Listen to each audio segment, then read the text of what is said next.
너무 위태로운 distance. You so bad I gotta move back. 너무 탐해 나 I'm so into you. Too close 온 신경이 녹을 distance. 살을 닿아오는 your breath. 어지러워 난 I'm so into you. Assalamualaikum teman-teman. Oke guys, hari ini aku dan teman-temanku akan melakukan rehla ilmiah. Yuk simak cerita perjalanan kami dalam vlog kali ini. Tonton sampai habis ya, pasti bakalan seru banget.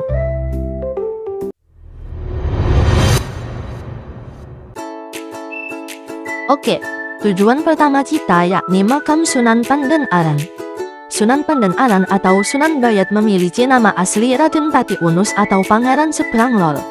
Makamnya terletak di Desa Paseban, Kecamatan Bayat, Klaten, Jawa Tengah, persisnya di puncak Bukit Jabalkat. Beliau merupakan murid dari Sunan Kalijogo, menantu dari Sunan Kudus, dan memiliki garis keturunan dengan Sunan Ampel.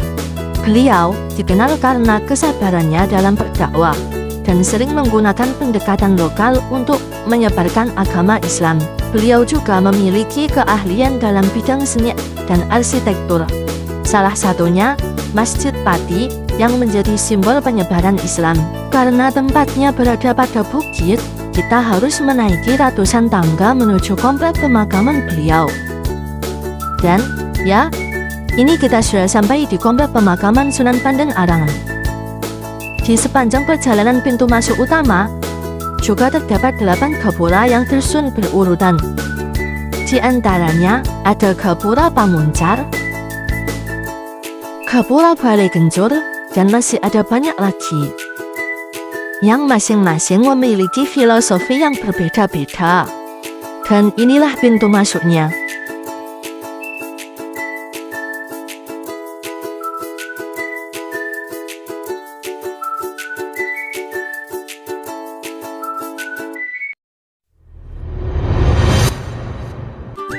Tujuan yang kedua kita adalah Pawon Simbok. Pawon Simbok terletak di Klaten, Jawa Tengah. Pawon Simbok adalah sebutan atau nama untuk rumah makan yang menyajikan masakan rumahan khas Klaten dengan cita rasa otentik Jawa. Di sini kami makan bersama, dan setelah makan kami diajak guru pembimbing kita untuk musyawarah bagaimana vlog ini akan dibuat.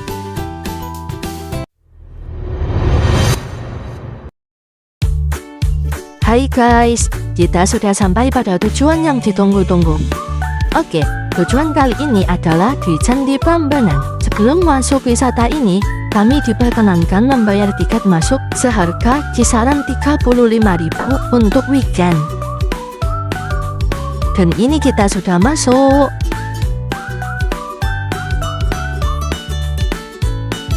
Candi Prambanan. Candi Prambanan terletak di Yogyakarta, Indonesia, tepatnya di Bokoharjo, Prambanan, Sleman, Yogyakarta. Candi Prambanan adalah kompleks candi Hindu terbesar di Indonesia. Dibangun pada abad ke-9, yakni pada tahun 856 Masehi, oleh Raja Bigatan untuk Trimurti, yakni Siwa sebagai dewa utama, Brahma sebagai dewa pencipta, dan Wisnu sebagai dewa pemelihara. Yang masing-masing candi di dalamnya terdapat beberapa arca. Dan ini kita akan naik untuk masuk ke dalam, melihat beberapa arca tersebut. Beberapa arca di antaranya ada arca Ganesha yang memiliki bentuk seperti gajah, arca Agastya, arca Siwa Mahadewa, arca Brahma yang memiliki 4 kepala, arca Durga,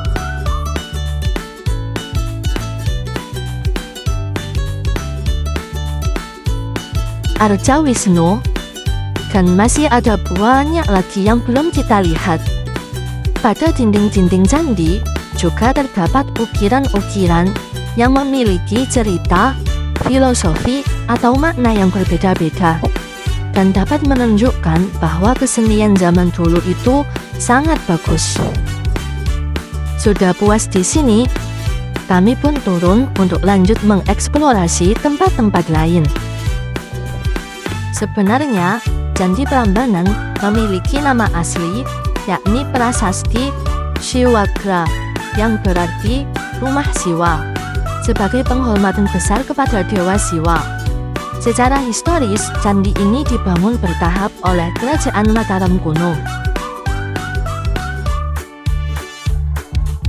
Selain terdapat candi utama, yakni Siwa, Wisnu, dan Brahma, kompleks candi ini juga terdiri dari Candi Apit, Candi Nandi, dan masih ada banyak lagi. Bersama Candi Borobudur, Candi Prambanan juga diakui sebagai situs warisan dunia UNESCO sejak tahun 1991 karena nilai sejarah dan budayanya yang luar biasa. Karena di sini cuacanya sangat panas, kami menyarankan kalian untuk membawa payung atau topi agar tidak kepanasan. Sekedar informasi, dulunya Candi Prambanan pernah terkena gempa bumi pada tahun 2006. Dan katanya, bukan hanya sekali candi ini terkena gempa bumi, maka tak heran kalau banyak bangunan-bangunan candi di sini yang roboh. Tempat yang akan kita kunjungi selanjutnya yakni Candi Sewu. Karena tempatnya agak jauh dari kompleks Candi Prambanan tadi, kita memutuskan untuk naik fasilitas yang disediakan di sana. Kami memutuskan naik mobil dengan membayar 25.000 per orang. Di sana juga terdapat sepeda kayu dan sepeda listrik yang masing-masing harga sewa yang berbeda. Saat naik mobil, kalian akan diantar menuju Candi Sewu dan akan ditunggu sekitar 10 menit untuk melihatnya. Di sepanjang perjalanan, kita disuguhi oleh pemandangan pepohonan hijau, taman yang luas, dan kita juga dapat melihat Candi Bubra.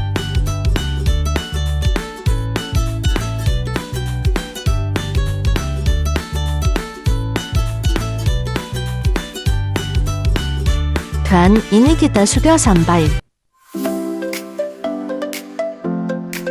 Pada pintu masuk kompleks Candi Sewu, terdapat dua patung yang berhadapan. Konon katanya, dua patung tersebut adalah patung Dwarapala sebagai penjaga gerbang candi untuk melindungi candi dari kejahatan.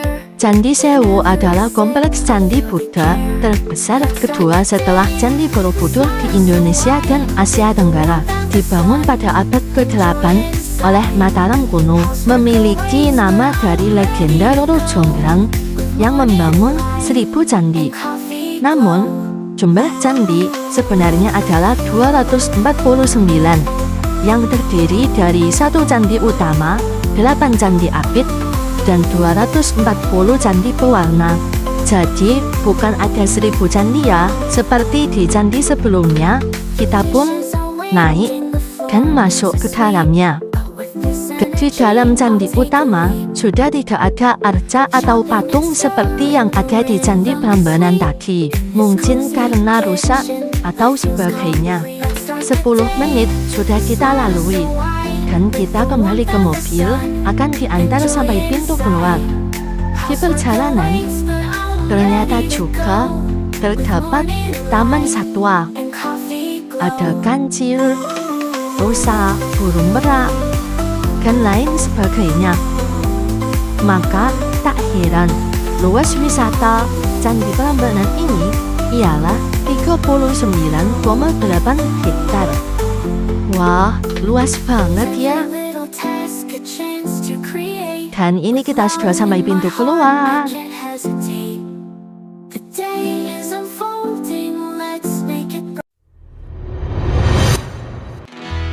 Tujuan yang keempat adalah Keraton Yogyakarta.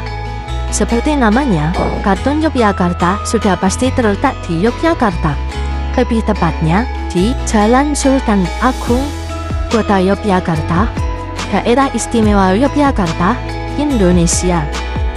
Keraton Yogyakarta adalah keraton atau tempat tinggal raja, atau biasa kita kenal dengan sebutan gubernur yang memimpin sebuah provinsi. Di keraton ini, kami akan dipandu langsung oleh petugas di sana untuk melihat-lihat peninggalan raja terdahulu dan diberi fakta-fakta menarik. Di antaranya, ada gamelan yang katanya sudah berusia sekitar 500 tahun lamanya dan hanya akan dibunyikan 1 tahun sekali, yakni pada acara Maulid Nabi Muhammad SAW. Di sana juga terdapat beberapa peninggalan raja berupa baju adat dan lain sebagainya. Meskipun kami tidak orang Yogyakarta, setidaknya kami sudah belajar tentang Yogyakarta dan uniknya sejak dulu sampai sekarang masih menerapkan kepemimpinan raja, yakni pemimpin bukan dari pemilihan namun dari keturunan.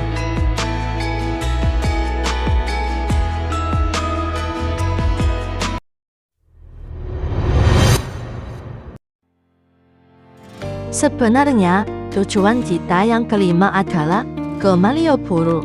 Akan tetapi, kita sekelompok diajak guru pembimbing kita untuk masuk dan melihat Museum Benteng Frederiksburg. Dulunya, bangunan ini dibuat untuk benteng pertahanan yang kuat dari musuh penjajah. Namun, sekarang sudah menjadi bangunan museum yang sangat bagus. Jika kalian ingin masuk, dikenai biaya 35.000 untuk pelajar. Museum Frederiksburg memiliki luas sekitar 1,2 hektar dan terdapat di pusat kota Yogyakarta.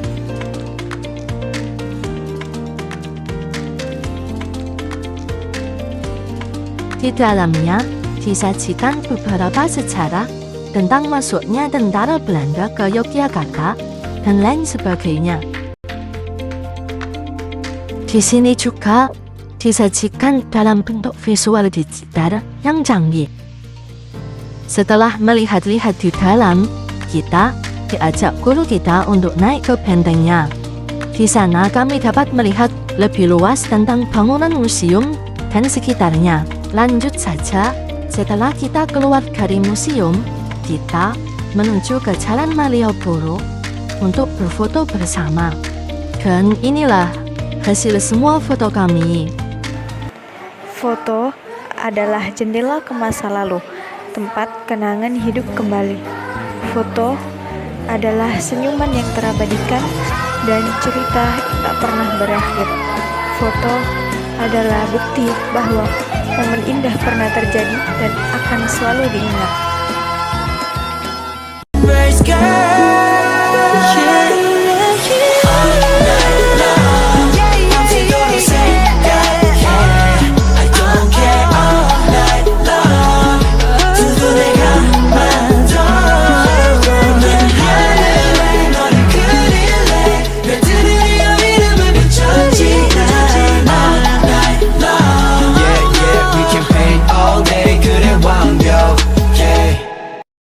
Sekian dari kami, terima kasih.